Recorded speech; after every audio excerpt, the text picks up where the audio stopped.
Hello everyone and welcome back to Night Shiver. If you're a fan of true crime and disappearances in general, you probably know that there's something about the mountains. People seem to go into them, get swallowed up, and simply never be seen again. So in this video, we're going to look at 3 disappearances that were incredibly strange and disturbing, and to this day, remain unsolved.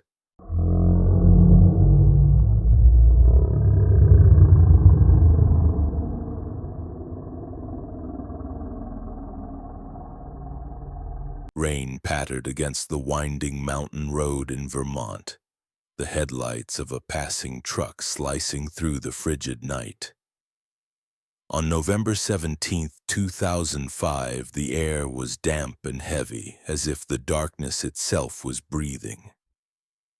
Emily Harper, a 19-year-old with long, glossy black hair and piercing green eyes, was driving her beat-up Honda Civic through the pitch-black forest. Her car skidded, crashing into an ancient oak tree. When the police arrived just minutes later, Emily was gone, swallowed, it seemed, by the night itself. Emily wasn't the type to vanish without a trace. A freshman at the University of Vermont, she was a gifted artist whose haunting paintings of deep forests and stormy skies captivated everyone who saw them. Raised in a modest Burlington family, her mother, Clara, always boasted about her free-spirited girl. But in the weeks before her disappearance, Emily seemed shrouded in an invisible fog. She stopped painting, skipped classes, and sent cryptic texts to friends about needing to find answers. One night, she called her older brother Ethan, sobbing uncontrollably but refusing to explain why. Then, without a word to anyone, she withdrew all her savings, threw some clothes into a backpack, and drove toward the remote Green Mountains. No one knew what she was running from, or toward. Her wrecked car was found around 8 p.m. by a bus driver named Hank Grayson. He stopped, spotting Emily trembling by the roadside, her jacket soaked through. She declined his help, her voice shaky, claiming she'd already called for roadside assistance. But Hank sensed something was wrong. Her eyes were wild, as if she were staring at something only she could see. He drove to his house less than a mile away and called the police.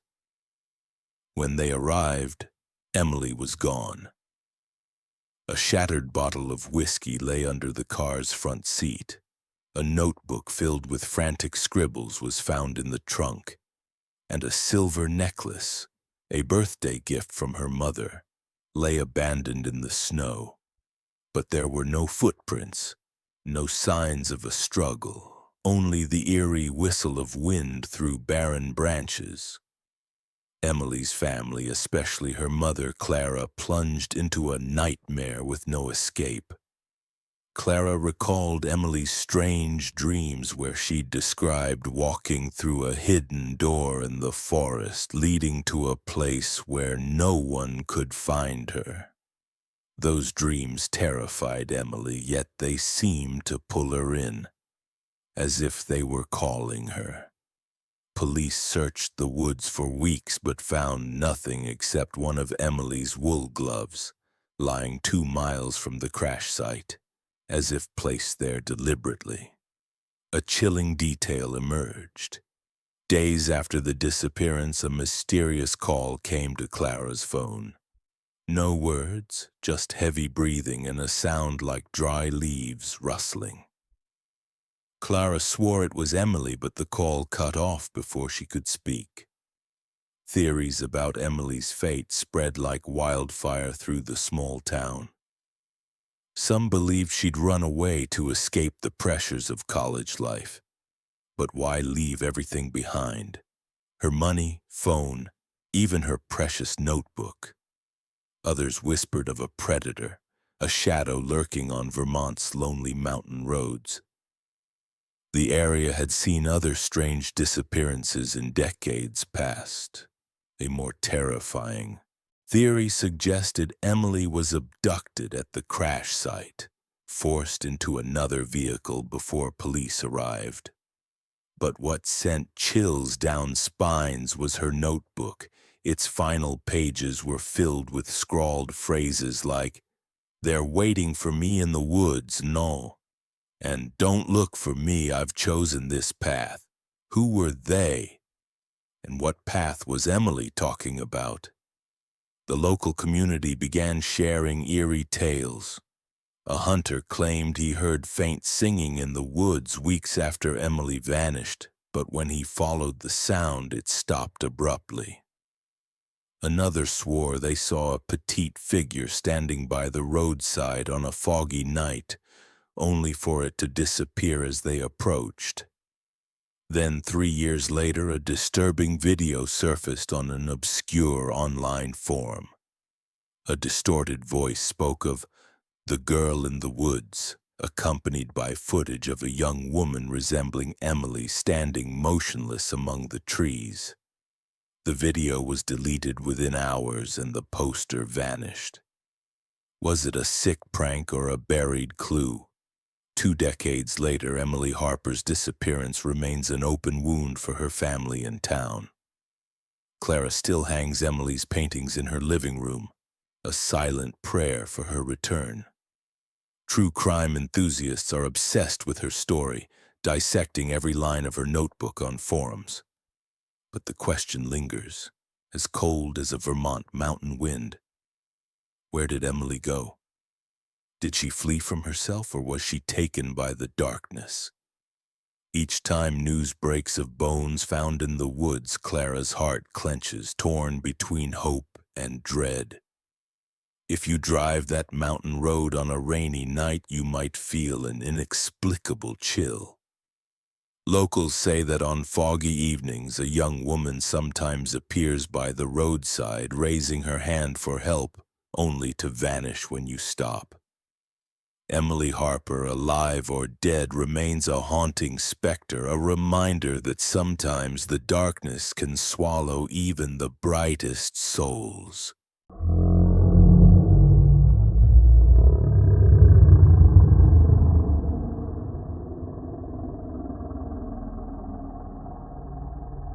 The Caribbean Sea sparkled like emeralds under the May 2001 sun, and the luxury cruise ship Paradise Dream glided smoothly through the waves. Sophie Larson, a 25-year-old from Maryland with shimmering blonde hair and a smile that melted hearts, was enjoying a dream vacation with her family. Fresh from earning her master's degree, she was poised to conquer the world as a journalist. But aboard that opulent ship, amid laughter and clinking cocktails, something sinister was lurking. Sophie vanished, and what followed would chill anyone to the bone. Sophie was the kind of person who drew people in. Witty, brilliant, she had a knack for making everyone feel special. On the night of May 12th, she danced at the ship's nightclub with her younger brother Lucas and the ship's band Starlight Groove. Around 2:30 a.m., she said she was tired and headed back to her cabin. Her father, Michael, saw her sitting on the cabin's balcony, gazing at the sea and scribbling in her journal. He wished her good night, believing his daughter was safe. But when he woke at 6 a.m., Sophie was gone. Her bed was untouched, her journal lay open on the table, and her favorite high heels sat alone on the floor. The balcony door swung slightly in the sea breeze as if whispering a terrible secret. The Larson family immediately alerted the crew, but their response was maddeningly slow. They refused to lock down the ship, suggesting Sophie might be drunk or napping somewhere. By the time the ship docked in Aruba, thousands of passengers had disembarked, and any chance of finding Sophie on board was gone. The family begged to see security footage, only to be told the cameras near their cabin were malfunctioning that night. A blood-curdling detail emerged. A bartender on the ship had been pursuing Sophie throughout the trip, repeatedly asking her to go out with him alone. He was suspended after the disappearance, but no one dug deeper. Sophie's journal, when read, held haunting final entries. I feel like someone's watching me. I don't know what to do. The years that followed turned Sophie's story into an unending nightmare.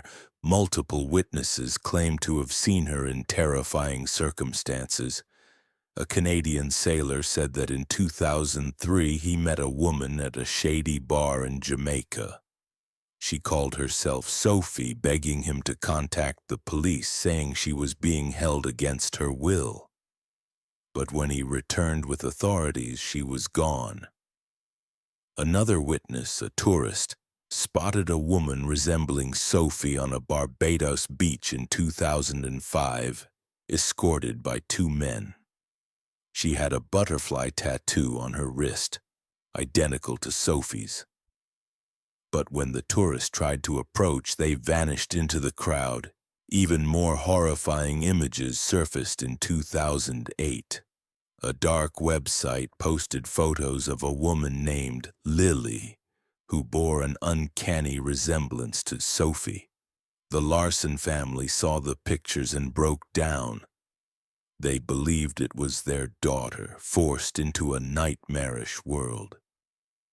The FBI investigated but couldn't verify the identity, and the trail went cold. A spine-chilling detail: in 2010, an anonymous email was sent to Sophie's mother, Diane, containing a single line. Sophie is still alive, but she doesn't want to be found. The email came from an untraceable account. Theories about Sophie's fate are bone-chilling. Some think she accidentally fell overboard, but no body or evidence supports this. Others suspect she was abducted on the ship, possibly by a human trafficking ring operating in the cruise industry. The Paradise Dream stopped at multiple international ports where laws are lax and crime thrives. An even darker theory suggests some crew members were involved, but the cruise company stonewalled the FBI. A few whisper that Sophie chose to disappear, drawn into a secret she couldn't share. But her fear-filled journal seems to contradict that. The Larson family never gave up. They spent millions hiring private investigators, chasing every lead, no matter how faint. Diane once said in an interview, "I dream of Sophie every night.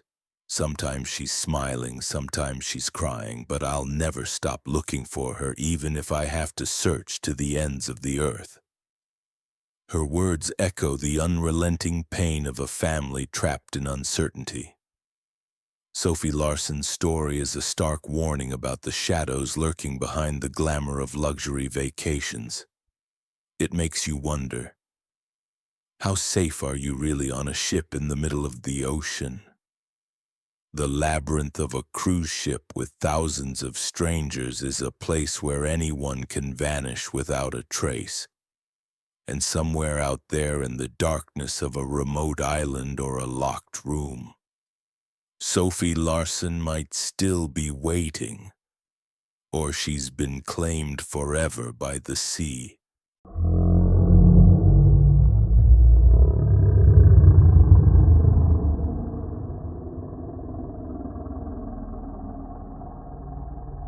Rain pounded the small town of Gastonia, North Carolina, on the night of March 9th, 2002.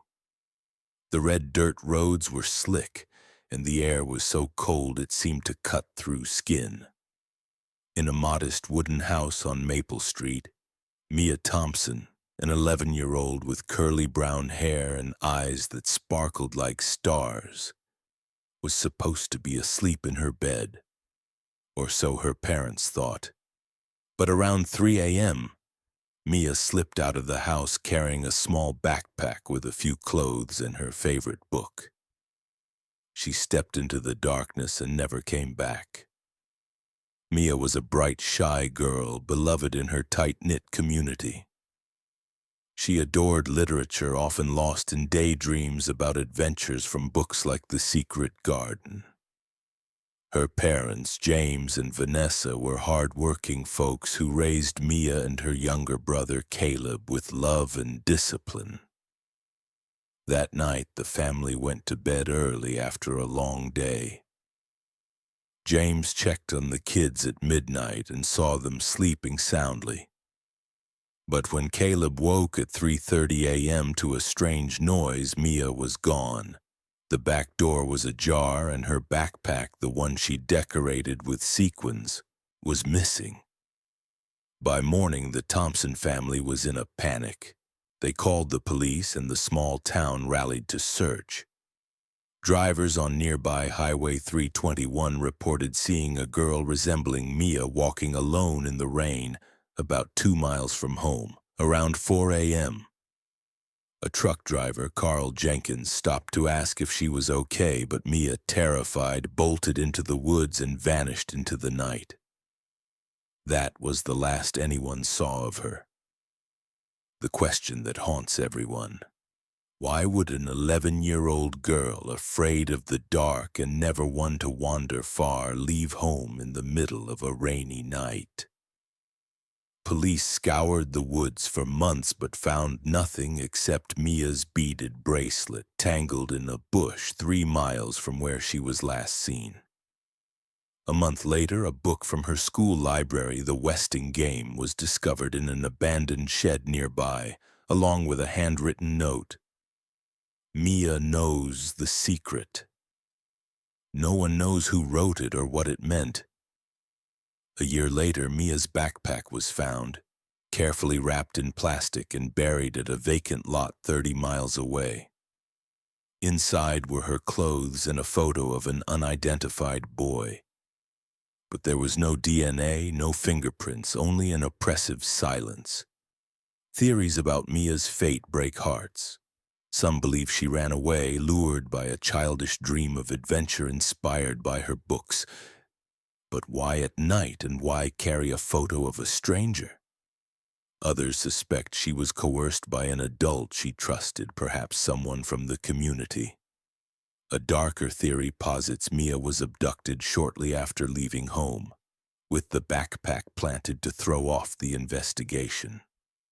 A detail that sends shivers. Weeks after the disappearance, Vanessa received a call from a nearby payphone.